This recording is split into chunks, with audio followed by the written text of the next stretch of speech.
Welcome to Entrepreneur with Mo. Today we're going to be talking about startup and entrepreneurship. Who is an entrepreneur? What does an entrepreneur do? What do you expect? How do you start? And every entrepreneur has an idea. Everyone has an idea. But one of the things that makes an entrepreneur or makes a business run is finances. And where we get caught up is it's always nice for us to have an idea, and then you have an idea, you have your proposal, and then you're asking for partners. An entrepreneur myself is when you have an idea. People do not invest in ideas, people invest in people.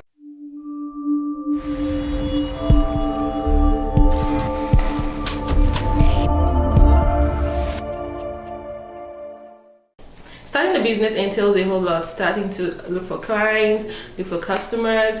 If you have to produce or you're trying to work on producing the product, you have to talk about packaging, you have to talk about labels, you have to talk about business presentation, communication, and all of that. It's a whole lot. So as a startup and as a business and as an entrepreneur, you're going to be one man doing everything at first. That is how every business started. An entrepreneur at the start or with a startup is a business communicator, is a producer, is a marketer, is a customer service person, you are the accountant, you are everything. So how do we get successful as being a startup or as being an entrepreneur?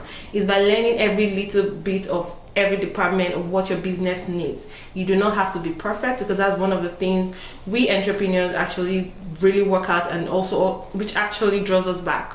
We always want to be perfect at everything that we do, but it doesn't work that way. You just have to be a bit of everything till you grow, and then you can hire people who are expert in that department to handle your business for you.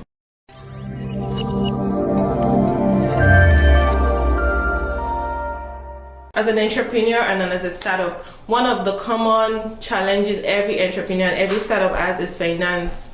And the solution to solving our financial problems is knowing that people do not invest in businesses, but they invest in people.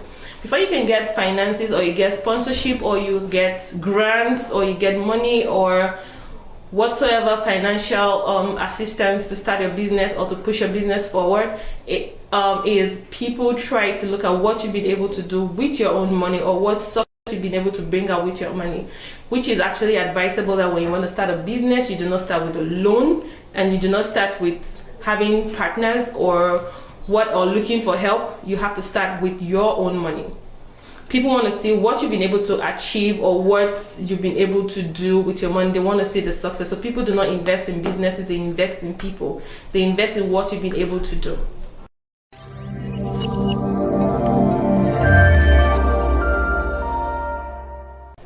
So as an entrepreneur and as a startup, starting a business entails solving the problems. How do you start a business? Or how do you consider being a startup business? Is by solving problems. That way, getting customers, getting clients, serving your community is going to be more easier when you know you're solving problems. The whole idea is starting where you are. Start from what you have and start with your own funds before you can get partners, before you can get people who believe in you. They want to see how you've been able to succeed in the little that you have. And as an entrepreneur, one of the things to look at, or as a person, when you want to start a business, one of the things to look out for is, what problems am I solving? Or what problem do I want to solve? What area of interest catches your attention, and then you really feel like you can be a change in that industry, or you can be a change in that area of service. Example, customer service. A lot of us, or a few people, actually have a very, very high demand for customer service. If you feel it's something you can do better, then that is an industry you probably want to contribute to. Identifying the problems and then creating solution, or wanting to create solution to that problem, is one of the first steps to start as a startup business and to excel in your business as an entrepreneur. Is also one of the key factors to succeeding as an entrepreneur. In the industry where you're coming into, or in a business you're trying to start, you want to ask, or you want to check, or you want to do a research. Who are your competitors? What business or what company already rendered the service that you're trying to do, or you're trying to render? What is lacking? That's what's lacking in what you're doing. How can you do yours better? And then you start.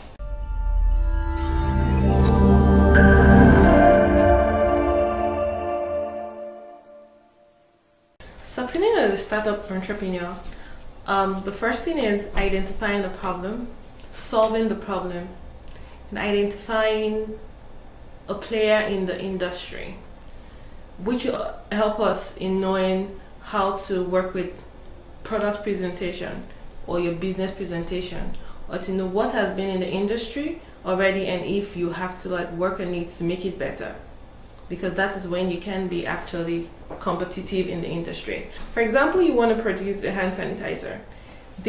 Doing your due diligence, understanding how hand sanitizers are being presented, what bottles are used, the kind of labels, how the labeling are done and everything would also help you improve in yours. So you don't have to produce or start having to produce anything basically from the scratch, but you're only working on what has been in existence and you're making it better.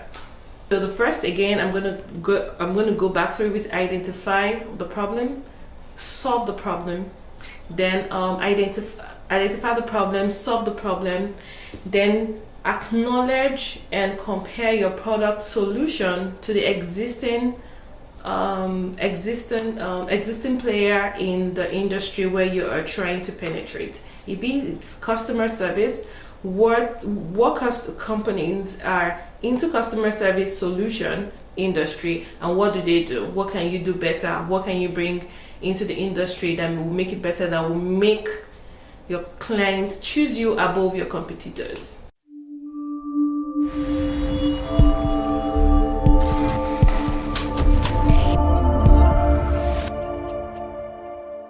So understanding the players in the industry would also help you, like we said earlier. Product presentation is also going to help you with pricing. It's going to help you with customer behavior, so you can actually know how to penetrate into the industry and then how to get a share in the market. When you're trying to solve a problem, it means there are probably consumers who are also ready or interested in the product or the service you're about to render. So the first thing is identifying the problems. What problems do you have in your community, your immediate community? Every great business started small. Every great business started from their community. Every great business started from their homes. So the first place you want to look at before when you're starting your business is your community. In my community, what are the needs? What are the needs that can be met? What are people's needs? And then, or what are the problems in the society or in your community that you have a solution or you feel you can create a solution to? So when you start with identifying the problems, then the solution comes handy. So the identifying of the problems and then the solution. The next thing is identifying if there is someone or there's a company also providing the same solution that you are trying to provide. And then you want to look at what do they do? How are they solving these problems? When you look at the problems that they are solving, you probably want to do it better, or you probably have an idea that actually solves it in a better way, or you have an added value to the problems or to the solution that they are actually providing, and that is what makes you or gives you a better chance to be a better competitor.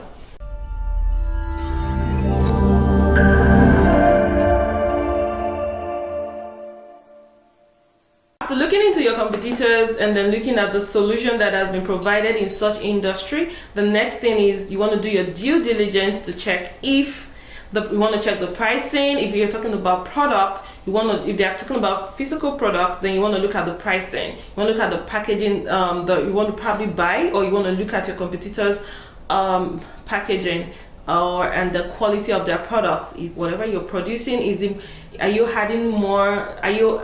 yours more quality than theirs, or are you adding more quality, or is it more standard than theirs? And then you can actually probably want to do a price comparison so that you can stand a chance to have a market share in that industry. After working all this out and doing all your diligence in the first 3 points, now you're going back to doing your production, because now remember we are using an hand sanitizer as an example. So you're going back to your production or to your back end, and then you're going back to your back end, and then you have to determine the price. How much you want to sell. Remember, we already did a competitor's price check. So you have, that actually gives us an idea how much an hand sanitizer costs, how much you can sell yours, and then you can definitely not exceed a certain amount, and then whatever added value you're adding to your own product. So the next thing is you determine your product, you're doing production, you're sourcing product, you're sourcing your packaging materials and all of that. Then now is customers. Who are you selling to? What do your customers want? What are they looking out for? What are they looking out for in an hand sanitizer? They want a clear hand sanitizer. People want something that has a high alcohol percentage. They want it to be natural and be effective and all of that. So one of the best place or best way to get customers is your family, your immediate family, your own network, your friends, your classmates, your co-workers, your uncles, everyone around you in your network, including your family, should be your first point of contact and should be the first people you should sell with. And then you would also have to take referrals very, very seriously, and then feedbacks. One of the things that we entrepreneurs really do not want to hear, we really do not want to hear are feedbacks, because feedbacks are very, very, very important. As important as they are, they can be very depressing. Sometimes you just don't want to hear the truth because it eats you really, really, really bad.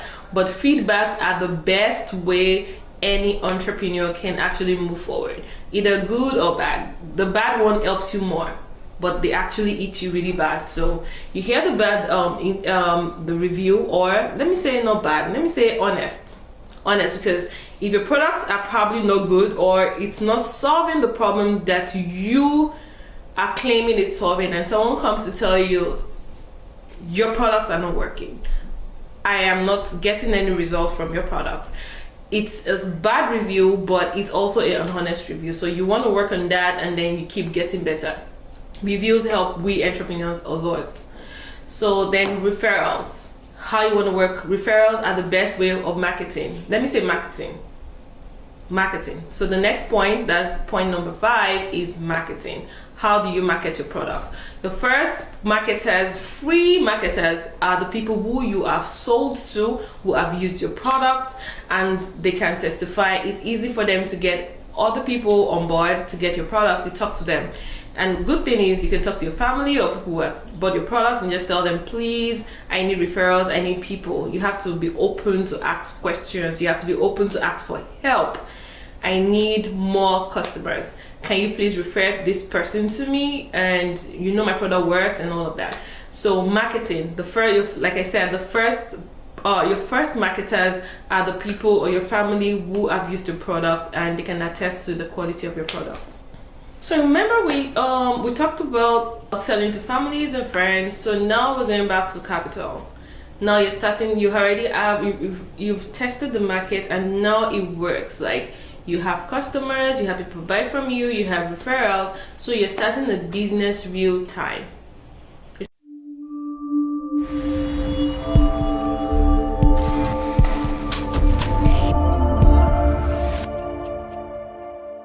Starting the business real time.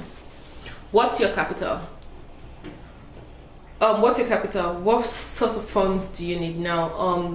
I've heard a lot of entrepreneurs say it's good to start small. It's good to start small. That's the general saying. Everybody started small, but small is relative. Some businesses need $20,000 to start. Some need $100. Some need $1 million. So starting small is relative. So what I say to entrepreneurs is, for example, if you have an idea that you would be needing so much capital to start, that is definitely not, and you do not have the capital to start, that is definitely not an idea you want to start right away. It's not an idea you want to start right away. Because as an entrepreneur, like I say, entrepreneurship is is more like inborn. Like for some of us, like you almost can't help yourself. You always see opportunities everywhere you go. So there's definitely another idea that you have that you could start small with, because it's actually almost difficult in the world of today for you to see someone who has never seen you done any business before, has never seen you undo money, has never seen you double up any form of money, to trust or entrust or partner with you with so much huge funds. So if you, for example, you have an idea that is $1 million idea for you to start, or it costs so much money and you do not have the funds, you don't have anybody to give you the money to start, try and start with another business that you need, that you can actually fund for yourself. So when you succeed in that, when you now have people who are interested in your business, then you can now pitch your $1 million idea to them.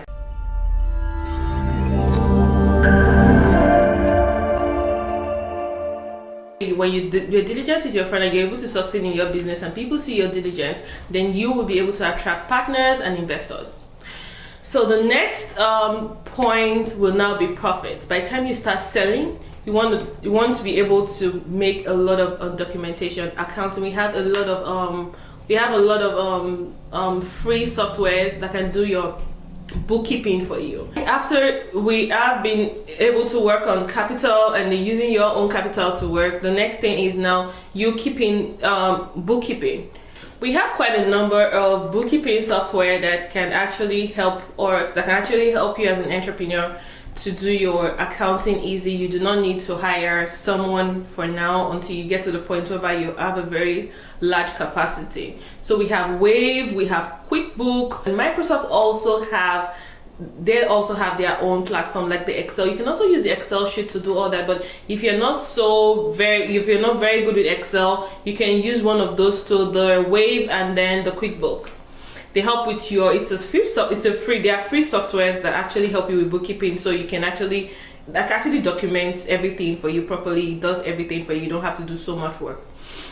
So your profit, having to sell, I'm sure we all should know how to calculate what production is away from your profits, meaning after taking out all the cost of labor, the cost of your raw materials, and every single thing every single thing you have to do until the product was sold, everything you have to pay for, or every service that you have to render or whatever, have to be documented and have to be costed,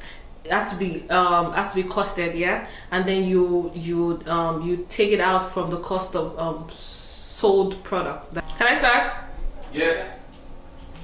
Okay, so there are a lot of these two, and of course Excel sheet can also help you with your bookkeeping. So when you have your profit, now when you have a profit from your business, it is only wise that you keep growing. Like you start small, you have to scale fast and then think global, even though you're starting from a small community and you're starting with a small fund. So at the start of business, it is not the first profit you have in the first year or so few months. It's not the time for you to probably want to start spending on yourself. You have to reinvest into your business. Like you have to you're more like partnering with yourself. So you want to grow, so you want to buy equipment. So now your capacity, I want to believe at this point your products are selling, and then you want to increase your capacity in such a way that you probably want to buy more equipment to be able to help you produce faster. You don't want to waste more time, because if you are doing things manually and then you're producing more and you don't have the right equipment, you'll be spending too much time producing whatever thing you're producing, and then at that point you're not going to be effective. Like it's almost going to be like you're running at a loss. So you want to reinvest into your business. What do you think you need to grow your business? Do you need to reinvest into your business to do marketing? Do you need to reinvest into your business for equipment? Do you need to reinvest into your business to rebrand?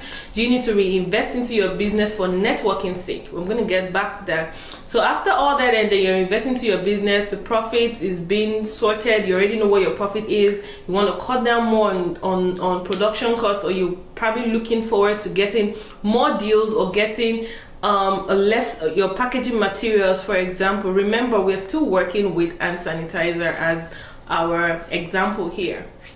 Because as an entrepreneur, you have to keep researching, you have to keep reading, you have to network, you want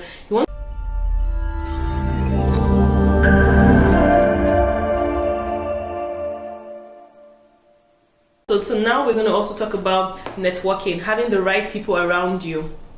One of the ways how to have right people around you to grow as a business owner is to network with the right people. Belong to a community. When there are exhibitions, you want to attend exhibitions, you make contact with people. You get to meet like minds. You get to meet people who can actually complement your products or complement the service you're rendering. You want to belong to a community. There are a lot of communities out there right now you can actually subscribe to. They have free seminars. They have there are lots and countless opportunities in different industries. So you just have to look at what industry am I playing in and what are the opportunities there are there or therein in that industry, and then what is the industry doing, and that will also help you to know how fast and what is the next phase of the industry, how is the industry improving, what is going on, who are the big players in this industry, what are they doing, what new products are they coming up with, and all of that. Belonging to a community and then surrounding yourself with the right people, with the like minds. You do not want to be around people who are probably going to waste your time, or who are going to talk you down or talk your ideas down. And again, there's another thing I want to talk about, which is reevaluating your services, reevaluating your business. Sometimes because of the energy that we entrepreneurs have, we have so much energy. Like, I remember when I first started my business, like I was so young. I was also all over the place. Like I didn't know what I really wanted. I know I could do business. Like I was just everywhere. But the good thing is the world is changing, and then we're now there are more information. All you need to do is go on the internet and you see information. Then we didn't have so much of that as at that time.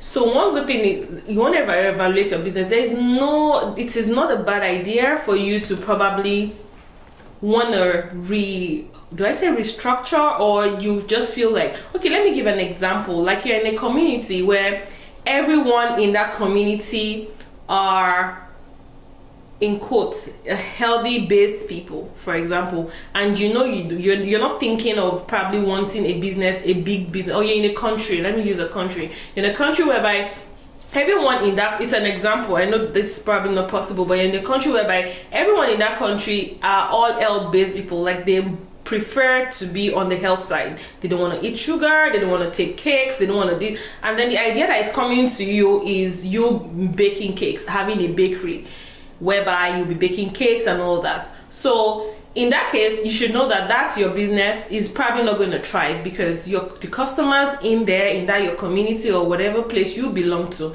will only patronize you on a once in a while basis. And for a business to thrive, your product has to be needed every day. Like it has to be needed every day, more like people can't do without your product. So you need that base, because what keeps you in business is continuation. Like people keep coming to buy from you. So if you're in that kind of community, for example, you probably want to not even bother doing anything that has to do with bakery, or you want to think about having a bakery that bakes for having a healthy bakery that bakes something that has to do with what they eat or what they consider as healthy. So you want to bake a bread that probably it's vegan, or it's whatever way, you have to meet that needs. You have to meet people's needs. In reality check, like face the truth. Is my business valuable right now? Does it really meet people's needs? Do people really need this? And another thing again I've noticed with the big players is they retweak their products. They don't wait. They know what they pay attention to the people. They pay attention to customers. They pay attention to clients.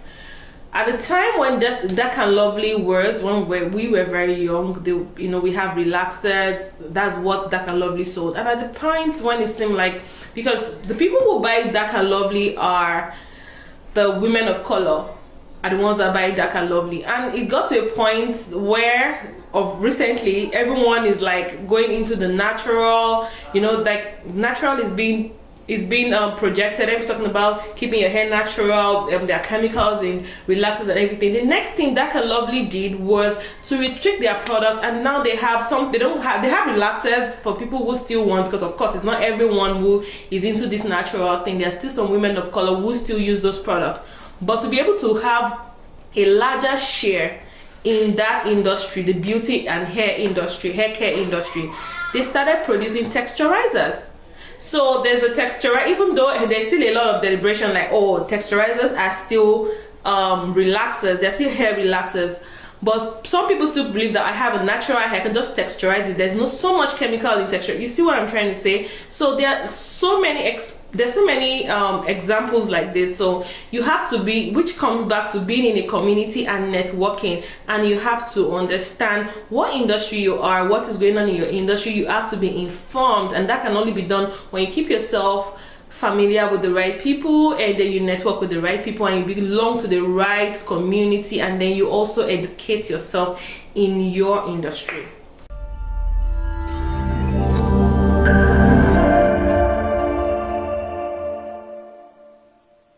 That's it for today, on today's episode on startup. Next week, and thank you for listening and thank you for staying tuned. Next week we're going to be talking about finances. We're going to be talking about how to practically source for money, how to practically work with the little capital you have and grow it substantially, and then also how to access grants, bank loans and finances. And then we're also going to have a few case studies of practical entrepreneurs who have been able to really start small and then grow up the ladder. Thank you.